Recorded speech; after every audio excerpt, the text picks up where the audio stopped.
Assalamualaikum warahmatullahi wabarakatuh. Salam sejahtera untuk kita semua. Semoga Tuhan Yang Maha Esa selalu menganugerahkan kesehatan kepada kita semuanya dan tentunya semangat untuk terus belajar. Dalam mata kuliah pemeriksaan akuntansi 1 ini, pada pertemuan kali ini kita akan membahas mengenai perencanaan audit, program audit, prosedur dalam audit, dan teknik audit. Kenapa? Karena kita mengetahui bahwa pelaksanaan audit ini merupakan pekerjaan yang harus direncanakan sebaik-baiknya. Dan jika digunakan asisten, maka harus disupervisi dengan semestinya. Pertanggungjawaban auditor itu tidak hanya kepada manajemen perusahaan saja, tapi kepada pihak eksternal di luar perusahaan, sehingga membutuhkan perencanaan, program, prosedur, dan teknik audit yang baik. Dalam perencanaan audit, pihak auditor itu harus mempertimbangkan beberapa hal. Yang pertama yaitu masalah yang berkaitan dengan bisnis satuan usaha tersebut dan industri di mana satuan usaha tersebut beroperasi di dalamnya. Artinya, pihak auditor itu harus memahami usaha dari auditinya. Apakah usaha tersebut itu perhotelan, pertanian, atau usaha dalam bentuk yang lainnya. Pihak auditor ini harus memahaminya terlebih dahulu berkaitan dengan bisnis usaha tersebut. Yang kedua yaitu kebijakan dan prosedur akuntansi satuan usaha tersebut. Kebijakan dan prosedur akuntansi apa saja yang ada dalam perusahaan yang dijadikan dasar dalam pencatatan laporan keuangan pada perusahaan auditi.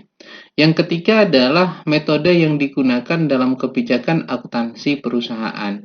Ini juga harus dipahami oleh pihak auditor. Dan yang keempat adalah penetapan tingkat risiko pengendalian yang direncanakan.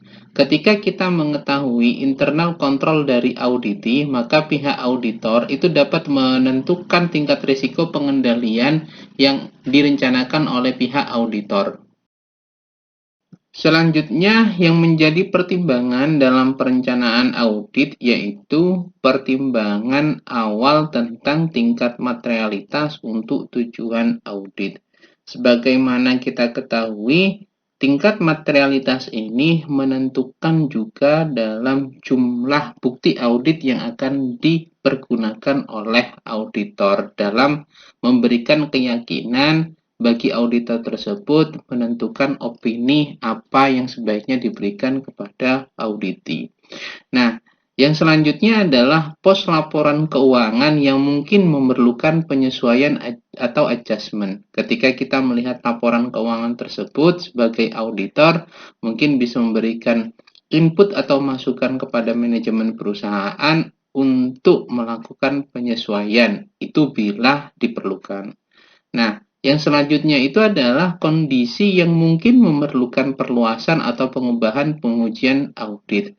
Dalam hal berjalannya pelaksanaan audit, tentunya ada beberapa hal yang tidak sesuai dengan perencanaan audit di awal yang sudah direncanakan. Nah, ini bisa memungkinkan untuk melakukan perluasan atau pengubahan dalam pengujian audit.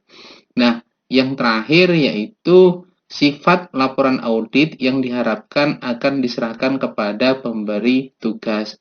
Karena kita ketahui bahwa dalam pelaksanaan audit itu tidak dapat dijalankan secara mandiri. Dibutuhkan yang namanya tim audit dan dalam tim ini harus diberikan pembagian tugas. Nah, pembagian tugas ini harus melihat sifat laporan audit yang diharapkan oleh pihak klien. Mengenai pengetahuan tentang bisnis klien, itu membantu auditor dalam hal mengidentifikasikan bidang yang memerlukan pertimbangan khusus dalam pelaksanaan audit ini. Yang selanjutnya itu menilai kondisi data akuntansi yang dihasilkan, diolah, direview, dan dikumpulkan dalam organisasi. Yang selanjutnya, menilai kewajaran estimasi seperti penilaian atas persediaan, depresiasi, penyisihan piutang. Dan yang selanjutnya itu adalah menilai kewajaran representasi dari pihak manajemen. Dan yang terakhir, mempertimbangkan kesesuaian prinsip akuntansi yang diterapkan dan kecukupan dalam pengungkapannya.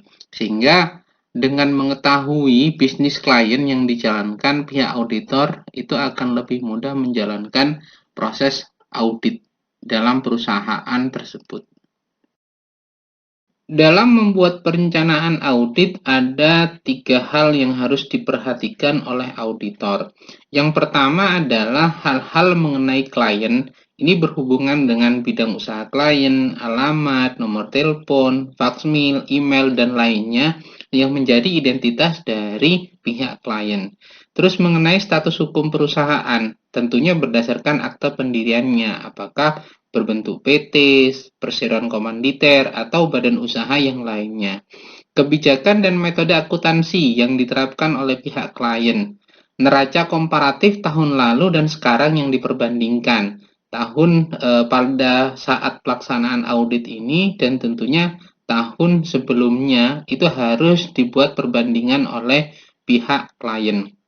Laporan laba rugi tahun lalu dan sekarang yang juga diperbandingkan.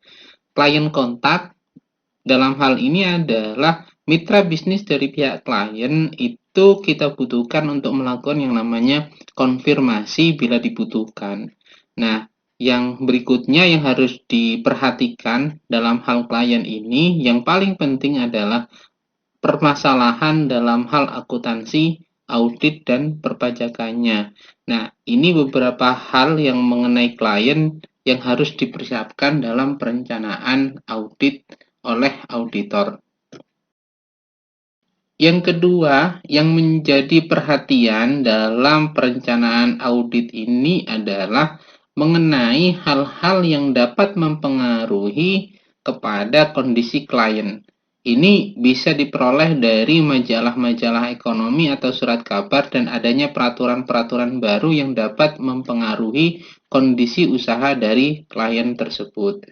Fungsinya untuk apa? Yaitu untuk mengetahui sustainability dari usaha pihak klien. Pihak auditor itu dapat melihat apakah usaha yang dijalankan oleh klien ini akan berkembang ke depan, berjalan terus-menerus atau tidak.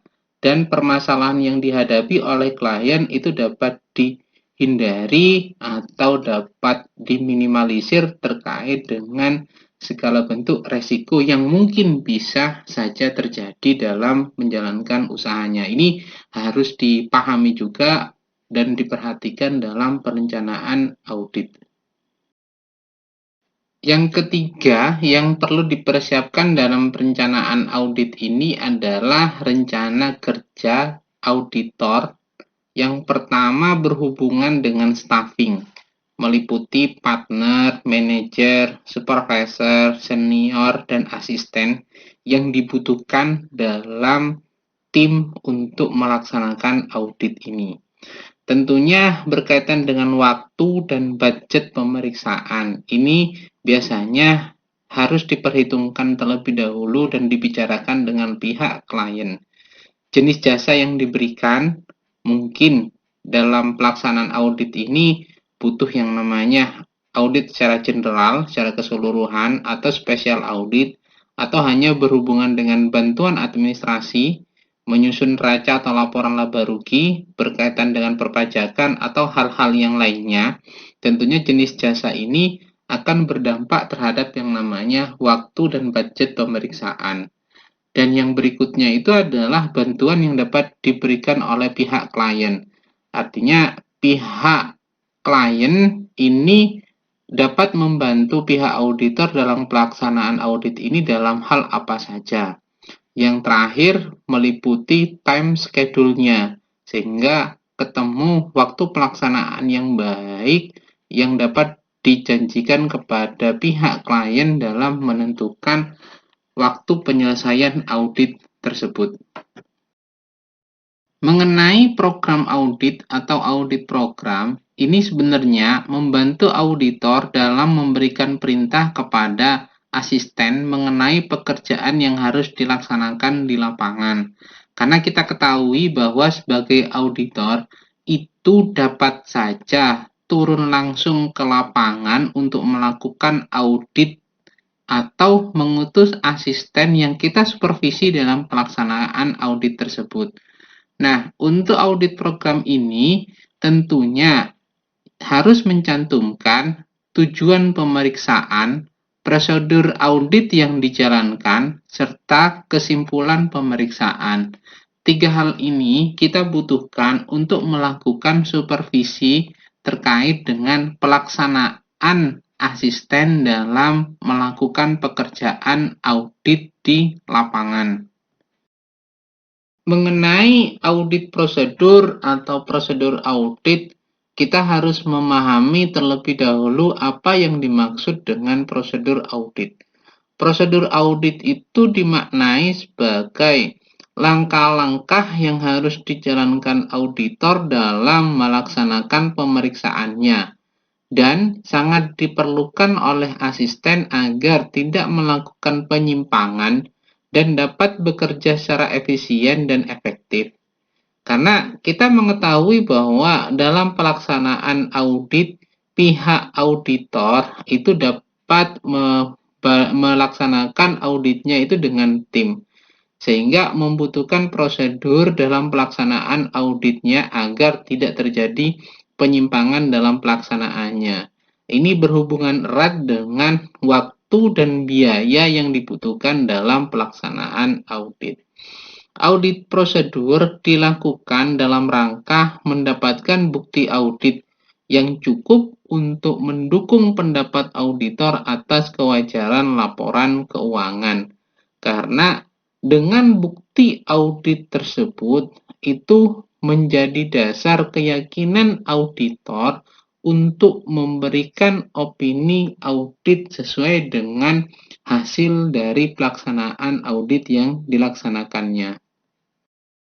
Mengenai bukti-bukti audit tentunya membutuhkan teknik audit untuk mendapatkannya. Teknik audit ini merupakan cara-cara untuk memperoleh audit evidence atau bahan-bahan audit seperti konfirmasi baik kepada pihak customer, supplier, ataupun ke perbankan. Yang berikutnya itu adalah melaksanakan observasi. Pihak auditor harus datang langsung kepada tempat pelaksanaan audit untuk melakukan yang namanya inspeksi juga. Itu bisa juga untuk dijadikan dasar dalam pelaksanaan audit. Atau melakukan yang namanya tanya jawab atau wawancara dengan pihak-pihak yang berhubungan dengan pelaksanaan audit tersebut dan hal-hal lainnya yang dapat dijadikan dasar dalam melaksanakan teknik audit ini yang bertujuan untuk memperoleh bahan-bahan audit yang menjadi dasar keyakinan auditor untuk memberikan opini audit dalam pelaksanaan auditnya. Itu materi yang dapat saya sampaikan dalam mata kuliah pemeriksaan akuntansi 1 ini. Kurang lebihnya mohon maaf bila ada hal yang perlu didiskusikan, monggo silahkan ajukan pertanyaan. Dari saya akhiri, wabillahi taufik walhidayah. Wassalamualaikum warahmatullahi wabarakatuh. Jangan lupa untuk selalu jaga kesehatan. Terima kasih.